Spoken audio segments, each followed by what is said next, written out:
Welcome to arts and stories for kids.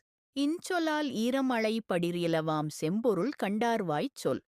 ஒரு சிறிய கிராமத்தில் அருண் என்ற இளைஞன் வாழ்ந்து கொண்டிருந்தான். ஓரளவு சாதாரணமானவனாக இருந்தாலும் அனைவரும் அவனை மிகவும் நேசித்தார்கள். ஏனெனில் அவன் பேசும் ஒவ்வொரு வார்த்தையும் அன்பு கலந்த இனிய சொற்களாக இருந்தது. ஒருநாள் கிராமத்தில் ஒரு பெரிய கருத்து முரண்பாடு ஏற்பட்டது. இரண்டு குடும்பங்கள் சிறிய காரணத்திற்காக பெரிய சண்டையில் ஈடுபட்டனர். கிராமத்தில் உள்ளவர்களெல்லாம் பயந்தனர். விஷயம் எப்படி முடியும் என்று யாருக்கும் தெரியவில்லை. அதை கேட்ட அருண் இரு குடும்பங்களிடமும் சென்று தனியாக பேச ஆரம்பித்தான். அண்ணா, நாம் அனைவரும் ஒரே கிராமத்துல ஒரே மண்ணுல பிறந்தவங்க. கோபத்துல சொன்ன வார்த்தை காயப்படுத்தும். ஆனால் அன்புல சொன்ன வார்த்தை எந்த காயத்தையும் ஆற்றிடும் என்று மெதுவாக கூறினான்.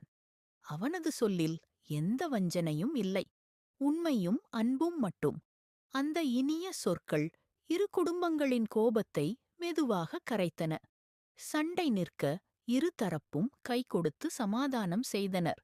அருண் சொன்ன வார்த்தை நம்ம மனச குளிர வைத்தது என்று அனைவரும் பாராட்டினர்.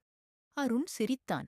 நாம் பேசுற ஒரு சொல், அது காயப்படுத்தவும் செய்யும், காக்கவும் செய்யும். அன்போட சொன்னால் அது எப்போவும் இன்சொல்லாக மாறிடும் என்றான். அதற்குப் பின்னர் கிராமத்தில் யாராவது சண்டையிட்டால் அருண் மாதிரி இன்சொல்ல பேசுங்க எனச் சொல்வது ஒரு பழக்கமாகிவிட்டது. அன்பு, நெஞ்சளவு உண்மை, வஞ்சனையற்ற வார்த்தை, இவற்றாலேயே ஒரு சொல் இன்சொலாகிறது. அந்த இன்சொல் பகையை கூட நட்பாக மாற்றிவிடும். மறக்காம லைக், ஷேர், சப்ஸ்கிரைப் பண்ணிடுங்க. அறிவே ஆற்றல், கற்பது மகிழ்ச்சி, அறிவது இனிமை. அனைவருக்கும் நன்றி.